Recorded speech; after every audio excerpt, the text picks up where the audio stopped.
Assalamualaikum warahmatullahi wabarakatuh. Saya Eka Zakia Amini, NIM E 2019-2394. Saya pemateri 2 yang akan menjelaskan modal motivasi. Modal insani ketiga adalah modal motivasi. Yang dimaksudkan adalah motivasi intrinsik yang muncul dari seseorang yang memiliki pandangan bahwa hari ini harus lebih baik dari hari kemarin dan hari esok harus lebih baik daripada hari ini. Modal motivasi dapat memunculkan gagasan dan tindakan untuk melakukan perbaikan secara terus-menerus, atau yang dikenal dengan model Kaizen. Modal motivasi menjadi untuk mendorong pengembangan penciptaan, pembaruan, dan perubahan secara terus-menerus. Yang selanjutnya, modal moral dan mental. Modal insani keempat adalah modal moral dan mental, yaitu berupa sikap dan kepribadian yang menghargai dirinya sendiri dan orang lain dan menjunjung tinggi etika dan nilai-nilai kejujuran, menghargai karyanya sendiri, orang lain, tanggung jawab terhadap dirinya sendiri dan terhadap pekerjaannya, memiliki prinsip bahwa apa yang dikerjakan ya harus diselesaikan dengan terbaik, tidak asal-asalan, seperti asal selesai, asal jadi, atau asal jalan. Semua yang dikerjakan harus dengan secara yang terbaik dan menghasilkan kualitas yang terbaik.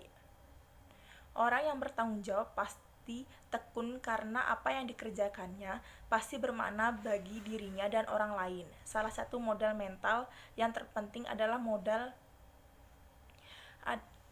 mental yang selalu mengedepankan sesuatu yang terbaik, seperti keinginan untuk tampil beda dan terbaik, berani berbuat dan bertanggung jawab, berani memulai dan berani menghadapi resiko, berani mencoba dan berani menghadapi tantangan, dan berani mencoba tantangan dan berani menggunakan cara berpikir sendiri.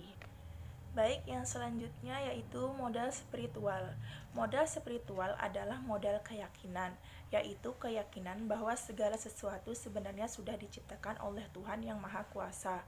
Oleh karena segala sesuatunya sudah diciptakan, manusia tinggal berpikir dan bertindak dan menjaga berbagai keseimbangan secara kreatif manusia untuk berusaha untuk menggali, menemukan, dan mengembangkan ciptaannya.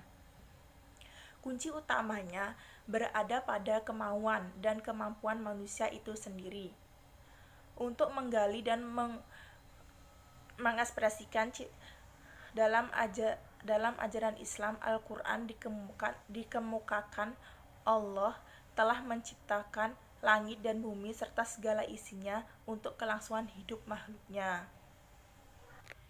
Sesungguhnya Allah tidak akan mengubah suatu kaum sebelum mereka mengubah keadaan diri mereka sendiri. Surat 13 ayat ke-11 Ar-Ra'd. Jadi Allah tidak akan mengubah nasib suatu kaum kecuali kaum itu sendiri yang mengubah apa pada diri mereka.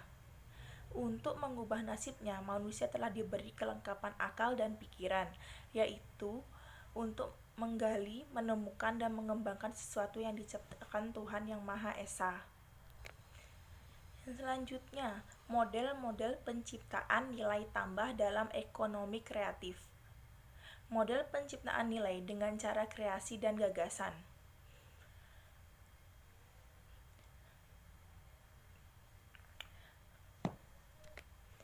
Dengan melakukan adaptasi, dengan pengembangan industri kecil dan menengah, dan meningkatkan nilai tambah dan daya saing baru. Ada beberapa macam cara berkreasi dan menghasilkan gagasan untuk meningkatkan nilai tambah untuk mencakup hal-hal sebagai berikut. Yang pertama, kreasi dan gagasan untuk mengembangkan usaha dan peluang usaha baru dapat dilakukan dengan cara menciptakan relung usaha yang belum digarap oleh orang lain dan menciptakan sendiri relung-relung pasar yang menciptakan kegunaan dengan produk baru. Yang kedua, Kreasi dan gagasan untuk mengembangkan output baru, yaitu dengan cara menciptakan karakter produk seperti keistimewaan produk, standar, kualitas produk, dan kegunaan produk sehingga muncul kebaruan dari produk-produk tersebut. Yang ketiga, kreasi dan gagasan untuk mengembangkan dan mengombinasikan input atau bahan baku. Pada bagian sebelumnya sudah dikemukakan bahwa nilai tambah bisa diciptakan kepada input dengan cara mengkombinasikan, menambahkan, dan mengintensifkan sehingga muncul bahan baku baru dengan nama baru. Kreasi dan gagasan untuk mengembangkan sumber permodalan baru. Modal pada ekonomi kreatif bukan hanya modal uang atau material sebagai modal dasar, tetapi juga modal intelektual. Yang kelima, kreasi dan gagasan untuk mengembangkan metode dan cara baru. Barang boleh yang lama, tapi dengan cara baru yang lebih efisien dan efektif. Yang keenam, kreasi dan gagasan untuk mengembangkan desain, ukuran, kualitas, kemasan, corak, dan keistimewaan barang dan jasa serta pelayanan yang akan diberikan. Produk baru mengandung kualitas baru dan nilai tambah baru. Yang ketujuh, kreasi dan gagasan untuk mengembangkan dan memperluas wawasan lembaga distribusi dan wilayah pemasaran baru. Misalnya, dengan membuka jaringan pemasaran baru seperti Indomaret, Alfamart. Yang kedelapan, kreasi dan gagasan untuk menciptakan produk melalui proses perbaikan yang terus-menerus. Ini pertama kalinya dilakukan oleh perusahaan-perusahaan Jepang. Bila ide dan gagasan itu muncul, ide dan gagasan tersebut harus segera ditransformasi ke dalam bentuk produk, barang atau jasa yang mengandung pembaruan untuk menghasilkan kekayaan intelektual, desain, paten, hak cipta, royalti, dan merek dagang. Sekian dari saya. Wassalamualaikum warahmatullahi wabarakatuh.